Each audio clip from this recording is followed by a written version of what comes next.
are the big things that you've been kind of letting people know that the Netflix documentary didn't show? Well, there's a lot. I mean, it could have been 5 seasons at least. A theory that has been long suspected by me and my family that has never been paid attention to or gained any traction. The night before Amy disappeared, she during the pool party she was speaking with these two black ladies off to the side. Those ladies were wearing matching uniforms, which I recall to be navy blue skirts, kind of just past knee length, and then these lighter colored Oxford blue button-up shirts.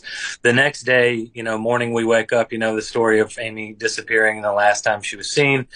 The cruise line telling us that they did a full search when, we later found out that that wasn't the case.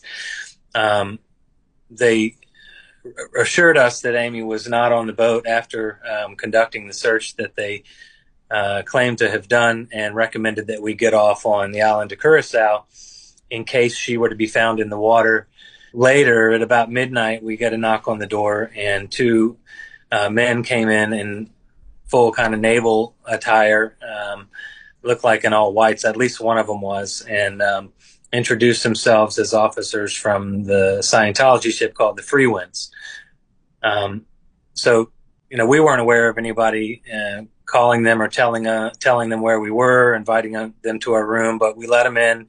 They explained to us that they had various methods to help people and families that were dealing with loss and grief and so forth. So they'd have us repeat this phrase: "Now that Amy's gone, tell us what you haven't lost."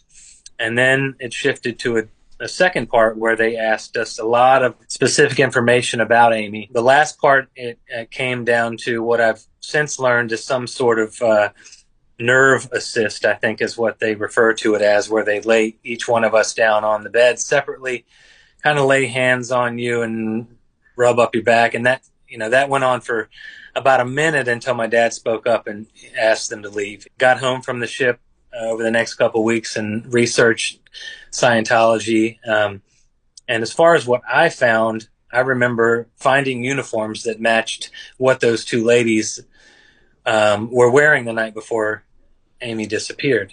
So my suspicion, or my theory, those two women were Sea Org recruiters. So if she were to have agreed to meet those ladies, go on that ship, and then not be able to get off, that was my concern. The FBI has always been largely dismissive of the theory.